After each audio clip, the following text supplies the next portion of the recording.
Welcome to our presentation on children's mental health, presented by Kamila, Kelly, Ka, Lane, and Anna. During our presentation, we will be providing an introduction on children's mental health, connecting mental health and the child welfare system, discussing key aspects of children's mental health and child welfare with a specific focus on trauma, an overview on policy and future directions, and ending with a conclusion. We will begin this presentation by defining children's mental health. According to the 0 to 3 Task Force, children's mental health is the developing capacity to experience the full range of emotions and to regulate interaction, attention, and internal states in the formation of a primary positive view of self and others. In addition, children's mental health reminds us that children are inherently social beings whose development and sense of self are largely determined by the quality of their primary relationships. What we want you to learn. There are a couple of subjects that we want you to learn from this presentation. First and foremost, we cannot emphasize enough the importance and prevalence of children's mental health in the child welfare system. Next is the lack of collaboration between the child welfare system and the children's mental health system, and the direct effects of such poor collaborations. Another important topic to take away is understanding that the most common problem within children's mental health is trauma. In addressing these issues, evidence-based practices for trauma should be used with every client in the child welfare system. In addition, there also needs to be changes at a policy level and within the approach that child welfare deals with children's mental health. We also need to expand collaborations with various organizations that work with this population. We are hoping that our presentation will provide you with a desire to make a change to your practice that would effectively address children's mental health with your clients, become aware that most of your clients have experienced trauma, gain a greater understanding of the changes that need to be made to improve the well-being of your clients, and to acquire enthusiasm and desire to increase communication systems like children's mental health that may affect the clients you serve. A few key definitions that are defined in the introduction is children's mental health, as defined earlier, and trauma. Trauma refers to a disruption in the individual's expectations about the environment, resulting in a state of emotional discomfort or stress. Traumatic events are defined not only by the nature of the event, but also by the person's perception of it as being overwhelming.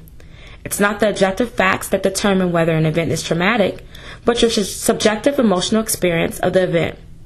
The more frightened and helpless you feel, the more likely you are to be traumatized.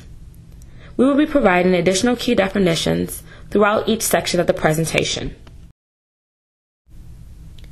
Children's mental health evolves from multiple contexts. The characteristics of the child are based on innate characteristics such as temperament.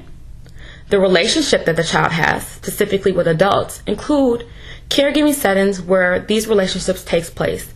And finally, the environmental context in which relationships and caregiving settings are grounded. This means that children's development depends on their parents and other caregivers to provide a quote-unquote good enough environment. Following a traumatic event, most people experience a wide range of physical and emotional reactions. These are normal reactions to abnormal events. The symptoms may last for days, weeks, or even months after the trauma ended.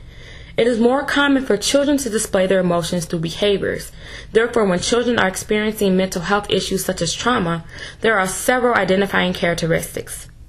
A child that cannot play with others, a child that presents very sad or flat affect, social withdrawal or being expressionless, when there is an absence of language or communication, a child that experiences extreme mood swings, a child that responds to situations inappropriately, a child experiencing regression, such as in developmental milestones, and a child participating in reckless behavior or being destructive to others. So why should we focus on mental health in the child welfare system? Well, research on early childhood has emphasized the impact of the first 5 years of a child's life on his or her social and emotional development. In addition, research also shows that children in foster care have higher rates of chronic mental health and developmental challenges than children from similar socioeconomic backgrounds who have not been in foster care. Also, negative early experiences can impair children's mental health and affect their cognitive, behavioral, and social and emotional development. It is concerning that most states do not have an adequate mental health service selection for children and youth in the child welfare system. Because serious emotional disturbances is usually not a presenting problem at the time of placement, it may not be recognized until the child experiences a crisis after placement. Children in care frequently struggle with having undiagnosed serious emotional disturbances. In connecting child welfare and trauma, it is noted that child welfare agencies have historically focused on children's safety and placement options, but have been ill-equipped to address children's developmental needs and to access necessary and comprehensive referrals for early intervention services. Research also shows that the younger the child, the more likely he or she is to experience involvement with the child welfare system. Children younger than 3 years of age are most likely of all children to become involved with the child welfare services and have the highest rate of victimization and maltreatment among all age groups. In addition, placement out of the child's home also increased the risk for mental health problems for young children. Infants who experience maltreatment and placement in foster care face the greatest risk for emotional and behavioral problems. According to North Central Regional Trauma Advisory Council, trauma-related events such as brain injury during physical abuse kills more people between the ages of 1 and 44 than any disease or illness. Nearly 100,000 people of all ages in the United States die from trauma each year. In addition, trauma-related events is the leading cause of death in the first 4 decades of life. Traumatic experiences often involve a threat to life or safety, but any situation that leaves you feeling overwhelmed and alone can be traumatic, even if it doesn't involve physical harm. Children are most affected by such traumatic events. This graph represents the percentage of deaths per age bracket. 43% of all trauma-related deaths are within the age of 1 to 4 years. 48% of all trauma-related deaths are within the age of 5 to 14 years. 62% of all trauma-related deaths are within the age of 15 to 24 years.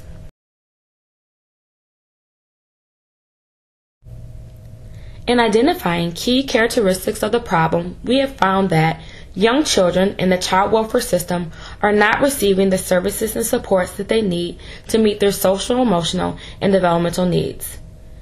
Also, one national study of the child welfare agencies in the U.S. found that more than half of all agencies surveyed did not systematically require mental health evaluations of children entering foster care.